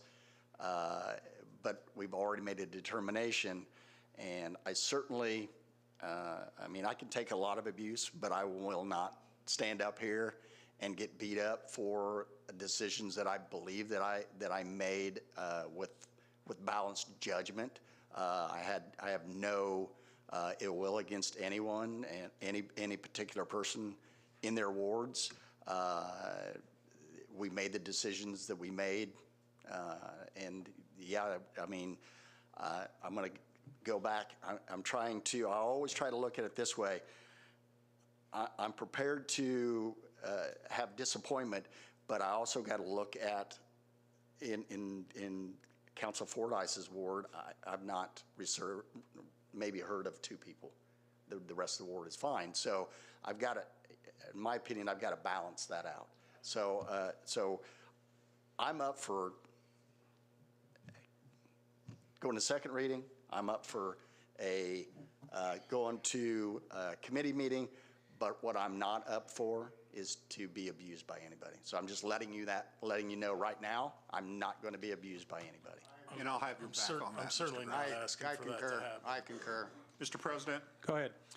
I'd like to make a motion that we send this to committee, hold this ordinance on first reading, and what committee would we want to send? Would we send this to Public Works, I believe. Public Works Committee? And so the chair of that is Mrs. Devine. So I would turn this over to her, and she can come up with a date and contact everybody, and we'll send a public notice out to where the motion will be to accept public comments at the committee meeting.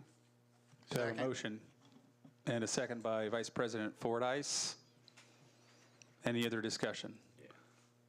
Councilman Calgo.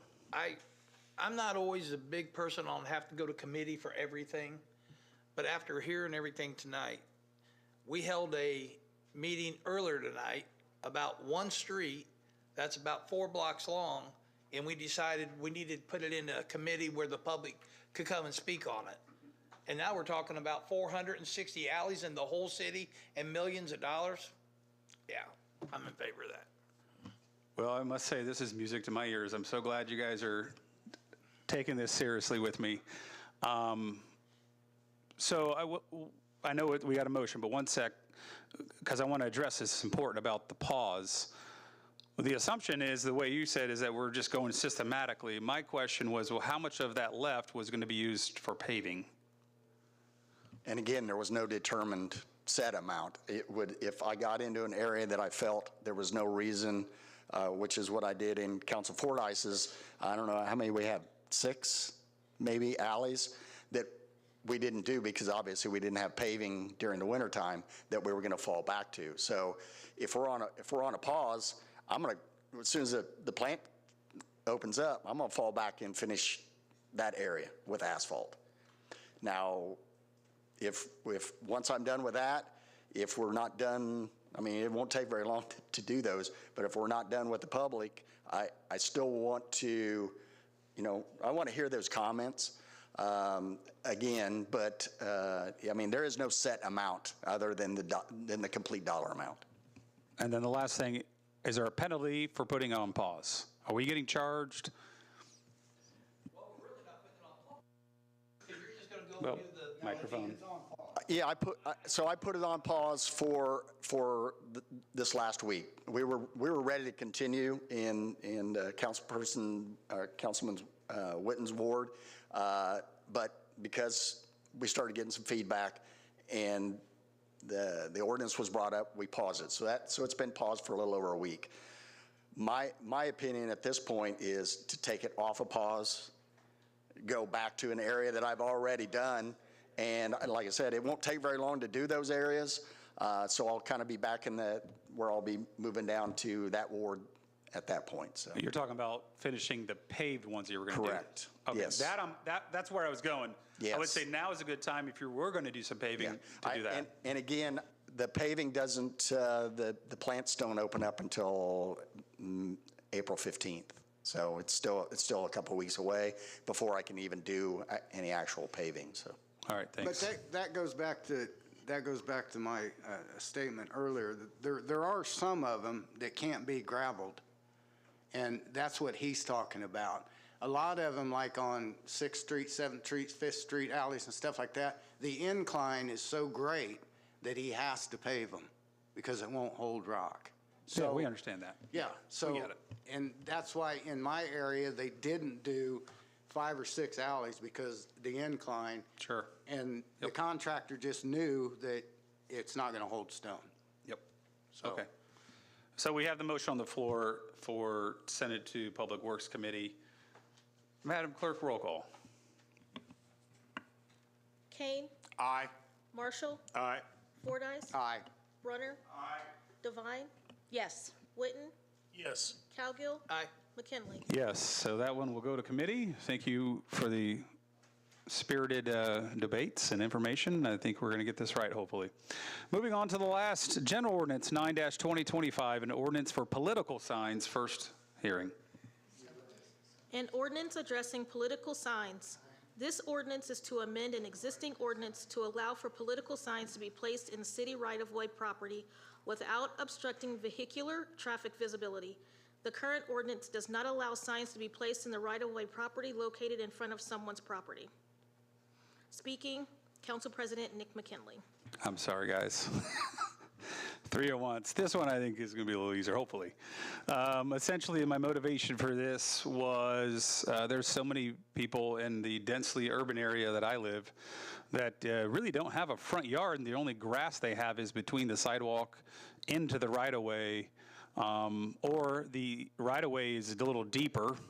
And so what I'm requesting is allowing people that are maintaining and mowing the grassy area in their right-of-way to put a political sign, no different than they can put a garage sale sign or a realtor sign. As of right now, you cannot put one in a right-of-way, and we're not changing the rules. You still have 60 days to leave it out there and 15 to bring it down, but I'm just asking to allow our residents to put political signs in their right-of-way that they maintain. Does it matter if it's paved or gravelled in that area?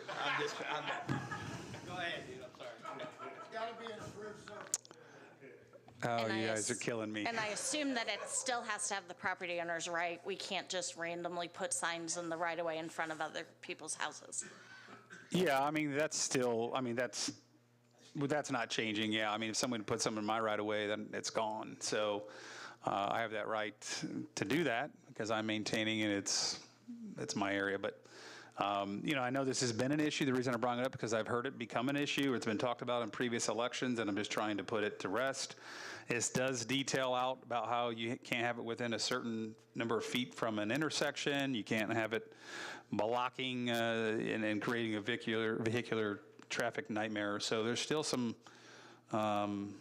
rules there to provide safe passageway, but I just think if we have to mow it, we should be able to put a political sign there.